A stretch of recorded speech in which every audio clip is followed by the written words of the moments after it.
ఊహలన్నీ పాటలే కనుల తోటలో, అదే తొలి కలల కవితలే మాట మాటలో. అదే బ్రహ్మాండం. కవిత కవిత పాడు. కమ్మని ఈ ప్రేమ లేఖనే రాసింది హృదయమే, ప్రియతమా నీ వచట కుశలమా నే నిజట కుశలమే.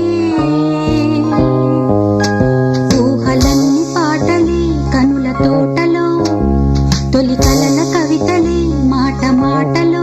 ఓహో కమ్మని ఈ ప్రేమ లేఖనే రాసింది ప్రియతమా నీ వచట కుశలమా నే నిజట కుశలమా.